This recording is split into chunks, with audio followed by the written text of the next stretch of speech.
Hari ini saya telah kali kedua diwawancara oleh Polis Bukit Aman dan lebih dari 30 persoalan dikemukakan berhubung dengan dedahan yang sempat saya buat berkaitan dengan kegiatan beberapa pihak yang menjurus kepada satu China dan juga kegiatan-kegiatan pihak sel komunis di Malaysia, khasnya di Semenanjung. Dari 30 soalan yang dikemukakan itu, sebahagian besar saya jawab, dan saya dapati bahawa apabila saya buat dedahan ini, saya tak menduga bahawa saya pula menjadi sasaran. Sebenarnya, sepatutnya ditumpu kepada pihak-pihak yang lebih afdal dan lebih relevan dalam kes ini. Walau bagaimanapun saya jawab, dan dalam perkara seperti inilah perlu saya jelaskan beberapa hal yang sangat penting dari segi kenegaraan. Saya ucap terima kasih kepada PDRM, termasuk PDRM Dang Wangi dan PDRM Bukit Aman yang mengambil berat nampaknya kes ini dan menyusul dengan profesionalisme yang saya anggap sangat bernilai dan boleh membantu siasatan-siasatan berikutnya. Dan kedua, ini merupakan satu kemungkinan besar bahawa isu-isu berat tentang komunisme ini dapat hendaknya diambil tindakan segera dan melibatkan pihak-pihak yang telah bergiat setakat ini. Saya suka menegaskan bahawa soal komunis di Malaysia dan di Semenanjung khasnya adalah sesuatu yang telah muncul semenjak tahun 33 lagi. Namun, kita dapat perhatikan bahawa pada tahun 1948 sampai 1960, lebih dari 11,100 orang telah mati akibat komunisme di Semenanjung sahaja. Jadi dengan adanya data seperti ini, kita dapati 500 orang askar telah meninggal dunia. Dan lain daripada itu, kita dapati bahawa 8,000 orang cedera. Apakah isu ini tidak penting? Alhamdulillah, masa rejim dan pemerintahan Tunku Abdul Rahman, Tun Abdul Razak, Datuk Husin On, Dr. Mahathir, Pak Lah, sehinggalah kepada Datuk Seri Najib dan juga Tan Sri Muhyiddin serta Ismail Sabri. Mereka semua mengambil tindakan yang sistematik untuk meletakkan supaya tanah air tidak terceroboh, terpengaruh atau diambil alih beberapa punca kuasa dalam susunan adab kemasyarakatan. Jadi dengan ada data seperti ini, soal yang paling penting sekarang ialah apakah komunisme itu masih merupakan badan haram di Semenanjung, ataupun isu ini sudah menjadi akademik. Ini penting dijawab oleh kerajaan. Bagi saya, warta pada tahun 1948 masih relevan. Bermakna komunisme adalah musuh negara. Jadi apa-apa sel yang ada di Semenanjung atau di Sabah Sarawak perlu disisip dengan siasatan yang teliti demi negara kita, demi keselamatan tanah air. Ini saya tak nampak dilakukan akhir-akhir ini, seolah-olah membiarkan saja bibit-bibit dan kegiatan atau bunga-bunga sel komunisme muncul di Pulau Pinang, di Taiping, di Johor Bahru, di Kuantan, di Melaka dan beberapa tempat.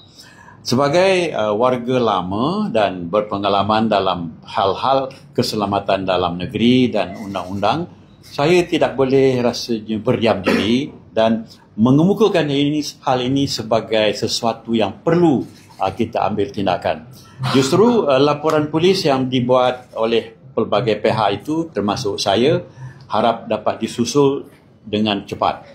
Namun satu perkara timbul, harus peguam negara mencari jalan dan menentukan warta manakah yang masih berkuat kuasa mengatakan komunisme ini adalah sesuatu yang telah diharamkan.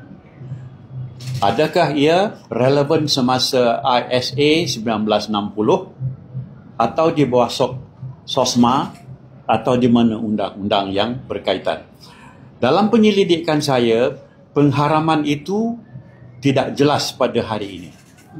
Setelah siasatan saya buat dan research saya lakukan, tidak tampak, dan ini mesti dijawab oleh Kementerian Dalam Negeri.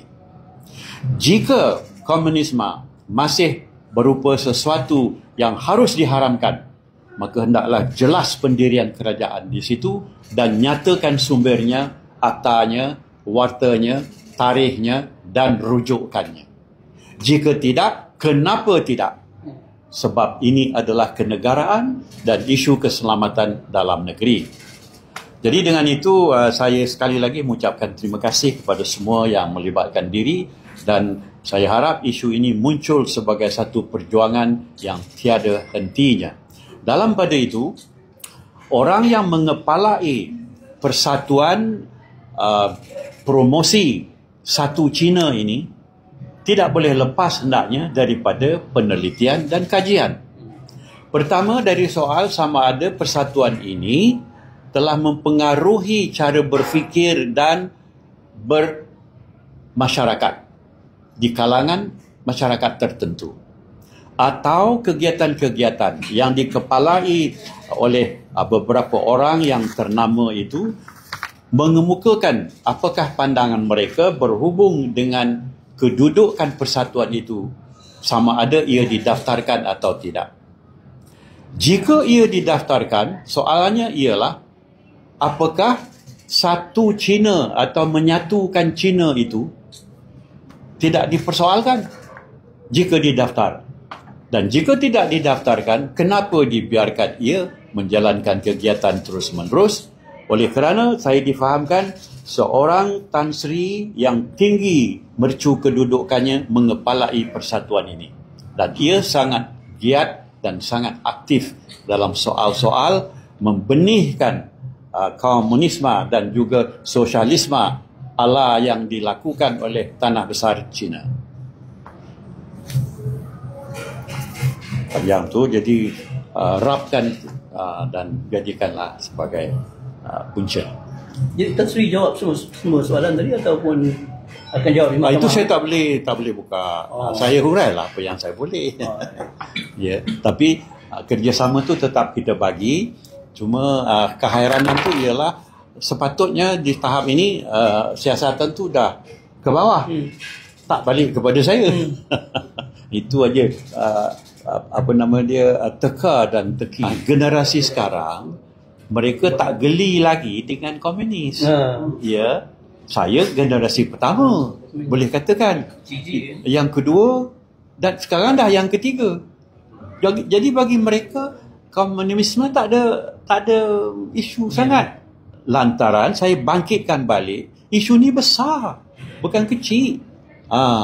Dan jika komunis dibiarkan merata di Semenanjung ni atau di Sabah Sarawak, demokrasi kita hancur.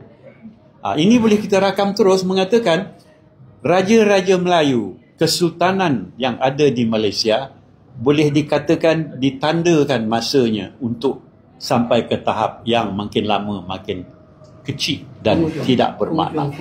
Ya. Kedua, kedudukan Islam di sisi komunis adalah paling bawah dan tidak ada tempat. Apakah ini tidak penting kepada kita? Dan kenapa kita tidak bangun untuk menentang secara jelas? Kita katakan, haramkan komunis terus-menerus. Wujudkan gazetnya, wujudkan aktanya, ataupun wujudkan resolusi parlimen. Jadi persoalan kesultanan, soalan keislaman, ini dia sangat-sangat penting. Kalau pihak berkuasa tak mau jawab, terserah. Sekurang-kurang saya sudah buat kerja rumah untuk tanah air saya. Bahayanya ialah kerajaan tidak lagi mengapungkan isu komunis ini sebagai isu memudaratkan menghancurkan dan mengancam negara. Seharusnya kerajaan muncul dengan fakta-faktanya, lantaran Polis Diraja Malaysia dan Kementerian Dalam Negeri, Jabatan Penerangan mempunyai cukup bahan sejarah dan juga kedahsyatannya dalam tempoh-tempoh yang lalu. Kenapa tidak digunakan ini untuk memberi didikan kepada generasi baru kita? Anak-anak muda kita yang tidak tahu tentang merdeka, satu. Yang langsung tak tahu tentang komunisme ini, serta ancaman-ancaman yang dibuat masa zaman Ching Pen dan lain-lain, dibawa semula sebagai satu paparan bahawa ini sesungguhnya kita jangan biarkan. Sekarang ada satu perkembangan yang kita lihat, ia membawa kepada mensohorkan komunisme itu dalam bentuk modul yang baru. Bagaimana majunya negara China, bagaimana saintifiknya mereka, dan bagaimana ekonomi mereka muncul dan meningkat. Ini tak relevan kepada kita. Yang relevan ialah musuh negara tetap di situ. Dan kesultanan serta Islam itu mesti jadi perisai kepada perjuangan hidup kita. Haknya setakat itu yang boleh kita terangkan, dan harap ini dapat kemunculan dalam pemikiran